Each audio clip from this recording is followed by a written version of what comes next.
Are you guys comfortable? Okay. So, SP sir has already mentioned, and also the learned colleagues of mine have already mentioned about the law. আপোনালোকে law to কি changes আহিছে after from today. এইখিনি আপোনালোকে গুগলতো পাই যাব, I'm already sir calling. But before I start my speech, I would like to ask the students who are sitting over here. আপোনালোকৰ আগতে কোনোবা কাৰোবাৰ ইচ্ছা আছে কি? And the few hands that I can see are girls. So can you give a huge round of applause for them at first? I mean, at least they dare to say that they want to become a police officer. So when we see police officers or magistrate, we tend to fear. What if they come and understand that we are here to serve you? So that we can make your lives easy. How can we do that? We are যদি আপোনালোকে যিমানখিনি আপোনালোকে participate কৰিব in this entire process, ইমানে আমাৰ কাৰণে ভাল হ'ব। We can make this process easier. And আপোনালোকে কেনেকৈ পাৰ্টিচিপেট কৰিব পাৰিব? When you know' the rules and regulations, isn't it? And law' is basically what? It is the codified form of rules and regulations. There will be laws. এইটো earlier IPC আছিলে, এতিয়া BNS হৈ গ'ল, CRPC আছিলে, BNSS হৈ গ'ল। Changes are there. I will not go to the technicalities. But my major point that I am trying to emphasize here is that you should know. There is a saying that knowledge is power. When you know, you will have the power. Isn't it? Tomorrow, if I come and I say that you are under arrest, you can ask me the question, why? If you know. And if you don't know, obviously, since this person he has come in a particular dress, or this person he calls himself a magistrate, he can put me behind the bars. So it is so important that you know. The most basic set of laws that you can know, and at your age, BNSS or BNS, these are little, maybe beyond your reach. But at this point of your age, you should know the Constitution, if I can say so. It is so important that you should know the Constitution, the rule of this land. Isn't it? The basic rights that you have. And along with that, your duties also. So my point here is to all the students who are sitting here and also to the people from different departments and the normal public of this area, that it is so important that you should go, read about it, and also discuss among yourself. Okay, what are the changes that has happened? What more changes do we need? Because governance, this is a part of governance to make it more easier, to make it more friendlier, and also to decolonization. British legacy to break, isn't it? Those laws were made when the British were in power. It has served us for long, but it is time to come out from that shadow. Yotor influencer isn't it? We will make our own identity as Indian civilization. So currently a lot of things have changed. The law has become a lot citizen-centric, citizen-friendly, and citizen-oriented, isn't it? And it will become even more effective if you go and read about it. It is out there, but we don't care to read it, isn't it? So my point here is, as much as you know more about this law, it will get clearer. There are certain sections which you will find, okay,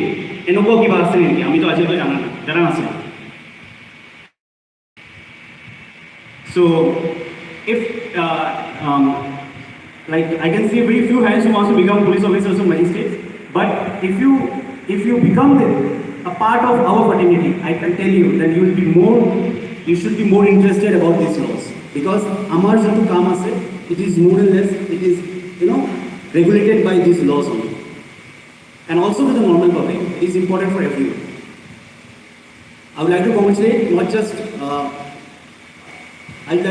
to all the people of our country, because this is a very landmark day that we have started our journey to from moving out from the colonial shadow, like I already mentioned, to the goal of our own Indianization. And congratulations to all of us. And with this, I would like to end my short speech. I hope that we all will go and read about it. Thank you so much. Have a good day. Thank you, sir. Thank you for your valuable speech. Now we have another Sir Vedanta Kashyap, Executive Magistrate, Degram, sorry, আমার মাঝে Honorable Magistrate, Samuel Harakula Motoji.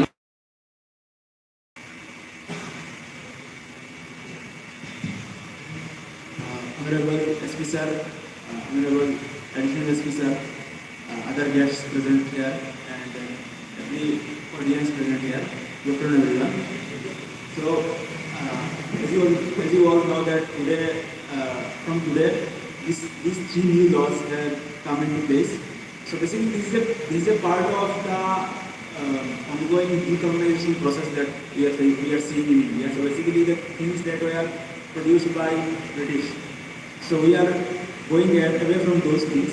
It is a process of decolonization where we are Indianizing things. Now the thing is that just by changing names of laws, we are obviously not going to achieve that. Our ultimate goal is to liberate and give justice to the citizens of this country. So what I would suggest everyone, and I am thankful to everyone who talked before me, they have explained the provisions of the law. I would suggest all of you to go through these laws, because there is a saying, see, ignorance of law is not an excuse. So for example, tomorrow you do a crime and you say that I didn't know that this is a crime, that's why I did it. This is not an excuse, right? If for example you beat someone and then you say that, okay, I didn't know that this is not legal under the law. This is not an excuse, right? So because of that, and my colleague Alamgir sir also spoke about knowledge. So you have to gain your knowledge. That what the law talks about. If you know what the law talks about, then you will know what are allowed and what are your rights. Then you will not commit anything by mistake. And you also at the same time, if someone index you for something, then you can raise your voice, because then you will know what is your rights and what are your duties.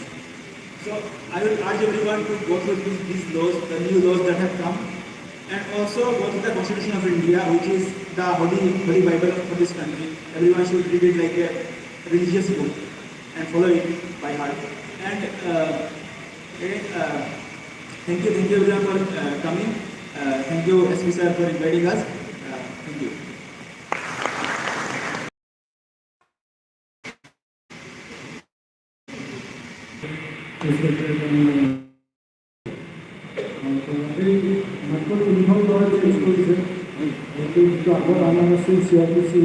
IPC আৰু education আগতে association কৰি লৈছে CPC কি নাম লৈছে IPC কি নাম লৈছে আৰু এগ্ৰিকালচাৰ কি নাম লৈছে এই এক্টকেইখনত বিশেষকৈ তেনেকৈ কোনো চেঞ্জিং হোৱা নাই অলপ ছেকশ্যনত চেঞ্জ হৈছে IPCত আগতে 511 আছিল এতিয়া যিটো BNS মানে ভাৰতীয় ন্যায়িক সংহিতা তাত আপোনাৰ হৈছে 358 কিন্তু এই ছেকশ্যনত কোনো থাকিলেও মানে যিখিনি পানিছমেণ্ট আগতে আছিল যিটো পানিছমেণ্ট দিছিল এতিয়া ন্যায় বুলি কৈছে আগতে দণ্ড আছিল এতিয়া ন্যায় বুলি কৈছে সেই ছেকশ্যনখিনি মুঠতে গোটেই পানিছমেণ্টখিনি আছে এতিয়া ক্লজত দিছে মানে ধৰক 34 ক্লজ 1 2 3 4 এনেকৈ তাত সামৰি গৈছে সেইকাৰণে ছেকশ্যনটো কমিছে বাকী একো চেঞ্জিং নাই যিহেতু পানিছমেণ্টৰ ক্ষেত্ৰত ধৰক আগতে 3 বছৰ 1 বছৰ 2 বছৰ আৰু যিটো কেছ ফাইন আছিল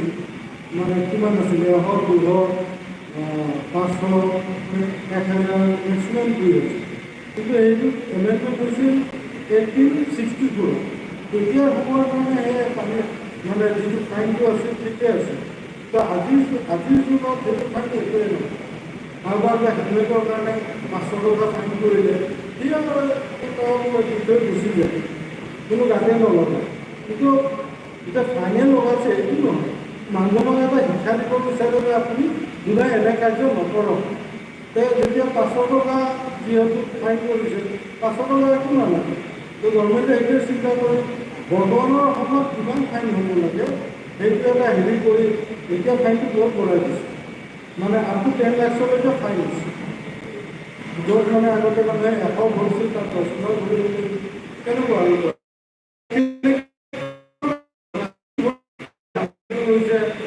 আগতে 294 হৈছে কিন্তু যিমানখিনি হেৰি আছে প্ৰভিজন আছে গোটেইখিনি টাইমত এইখিনি গোটেইখিনি ইনক্লুড কৰিয়ে কৰিছে আৰু ধৰক এতিয়া পানী ছমাহ দহটা নটা ধৰক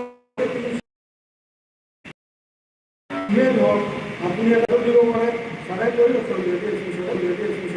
যিহেতু এফআইআৰ ডিটেইলছত আহি আপুনি চিচিটিএছৰ যিখন আছে সেইখন তাত চহী কৰিব লাগিব তো অলৰেডি চাৰাই কৰিছে তাৰ ওপৰত যি ধৰক এতিয়া এই যিবিলাক নটিছ চমন এইবিলাক আমি আগতে কি কৰিছিলোঁ গোটেই মানুহখিনিয়ে আমাৰ বস্তুবোৰ ভাবিকাৰ মানুহৰ ঘৰত লৈ দিছে এতিয়া কিন্তু প্ৰয়োজন নিশ্চয় যাব নালাগে যাৰ চমন আছে আৰু হেৰি আছে সেইটো আমি ইলেক্ট্ৰনিক মিডিয়াত দি দিব পাৰোঁ সেই হোৱাটছআপত দিলোঁ তেওঁৰ নম্বৰটো কনফাৰ্ম কৰি আমি তেওঁক হোৱাটছআপত দিলোঁ হোৱাটছআপত এটা ক্লিক হ'ল মানে চেণ্ড হ'ল ইয়াৰ থেকে দুটা ক্লিক হ'ল মানে মানুহজনে চাওক নাচাওক এই দুটা যেতিয়া বাৰ হৈ যাব সেইটো মানে কোৰ্টে মানি ল'বলৈ চাৰ্ভ হৈ গৈছে নটিছৰ সেইটো চাৰ্ভ হৈ গৈছে গতিকে এতিয়া কোনোবাই নাচালেও ফাঁকি মাৰিলে লাভ এইটো চাৰ্ভ হৈ গৈছে সেইটো এটা নতুন চেঞ্জিং আহিছে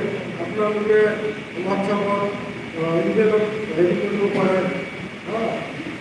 আৰু ধৰক কিছুমান চেঞ্জিং আহিছে আৰু তেনেকৈ মেজৰ পাব্লিকৰ কাৰণে একে আছে খালি বুকখন আৰু বুকখন যদি চায় আমাৰ কাৰণেও একে আছে বুকখন যদি যায় কম্পাৰেটিভ টেবুল প্ৰথমতে দিয়া আছে আগত যিটো ধাৰা আছিল এতিয়া সেইটো ধাৰাৰ সলনি কি ধাৰা হ'ব সেই ধাৰাটো লিখাই আছে বিশেষকৈ চেঞ্জিং এইটোৱে ইলেক্ট্ৰনিক মিডিয়াত যিটো আপোনাৰ ঘৰত নটিছ চাৰ্ভ কৰিব পাৰে আপোনালোকক কৰিব বা আপোনালোকে এফআইআৰ দিব পাৰে মেইনলি এইটো পানিছমেণ্টৰ ক্ষেত্ৰত কমিউনিটি চাৰ্ভিছ কৰিছে পানিছমেণ্টৰ কাৰণে ৰেহাই গতিকে এইটো ভাই চেঞ্জিয়ে সমাজত চলিব লাগিব যাতে কাম নকৰে তাৰ উপৰি এতিয়া আৰু এটা কৈছিলোঁ আগতে হাউচ চাৰ্জ কৰিলে আমি মানে কোনো ভিডিঅ'গ্ৰাফিৰ কাৰণে কিবা নকৰোঁ কিন্তু এতিয়া হাউচ চাৰ্জ কৰিলে 100 চেয়াৰটো আগত আছিল 100 চেয়াৰটো এতিয়া 363+3 এইটো মতে আপোনাৰ অডিঅ' ভিডিঅ' কৰা অডিঅ' ভিডিঅ' কেনেকৈ কৰা হ'ব সেই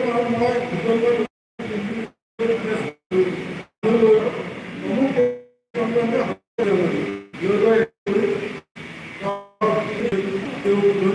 বাকী মানুহ বাহিৰতে ভিতৰত যাব যি পালোঁ নাপালোঁ চব অডিঅ' ভিডিঅ'লৈকে মই চুইচ কৰিলোঁ বাহিৰত আহিলোঁ মানুহ মানুহ ধৰি গৈছোঁ মানুহকো ধৰি আহিলোঁ তেওঁৰ ষ্টেটমেণ্ট মই সেই অডিঅ' ভিডিঅ'লৈ লওঁ এইখিনি অলপ চেঞ্জিং আছে মানে অডিঅ' ভিডিঅ' কৰিব লাগিব আগতে এইটো ফিক্স নাছিল অডিঅ' ভিডিঅ' কৰিব তেনেকৈ আমি অডিঅ' ভিডিঅ' কৰি তাৰ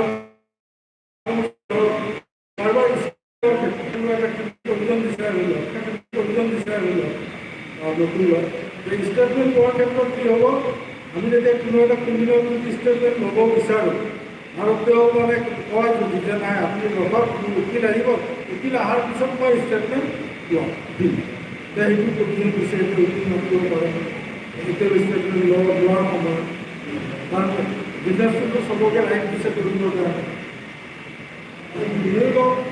দোকানত এইখিনিয়ে চেঞ্জিং আহিছে বাকী ধৰক লগ মিলি সেইটো ইণ্ট্ৰডিউচ হৈছে ইয়াত কিবা থাকিব নাথাকিব এই আগতো যেনেকৈ মানে ধৰক গভৰ্ণমেণ্টে নটিচত কি চেঞ্জ কৰিছে ঠিকঠাক কৰিছে তেনেকুৱা হয়তো হৈ থাকিব আৰু চব ঠিকে আছে ঠিকে আছে বাৰু যদি পাব্লিকৰ আপত্তি নাই ল এনফৰ্চ কৰাটো মোৰো কোনো আপত্তি নাথাকে তেতিয়া ঠিকে আছে দিয়ে একো নাই এইখিনি কৈ মোৰ বক্তব্য সামৰিলোঁ Thank you, sir. Now we have questioning.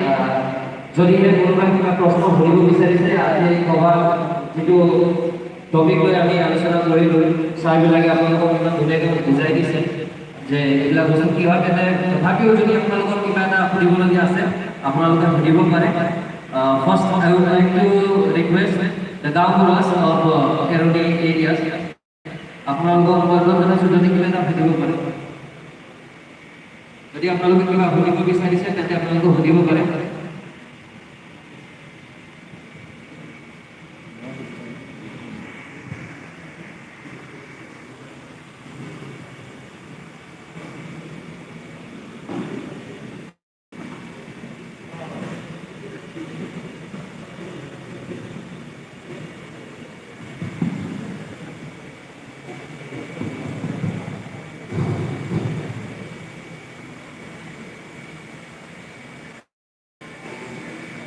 ভাগ পরিচালনা কখনো কখনো পরিচালনা আমাদের জেলা পুলিশ দক্ষ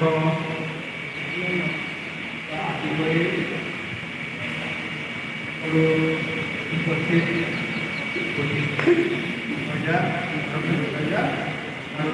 আমার জেলার শহর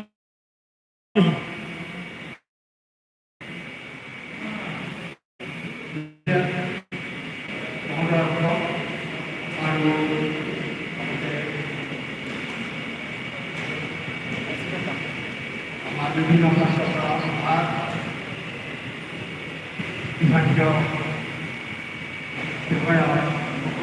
বিভাগীয় উপস্থিত বিভিন্ন প্রকল্প আমরা চৰকাৰী কামত শিক্ষক লেখক-শিল্পী আৰু ছাত্ৰ-ছাত্ৰী আৰু আমাৰ সাংবাদিক বৰ্গসকল মইতো বেছি ক'বলগীয়া নাই ইয়াত আগে আমাৰ আৰক্ষীক দক্ষৰ পৰা আদি কৰি নতুন আমাৰ আইন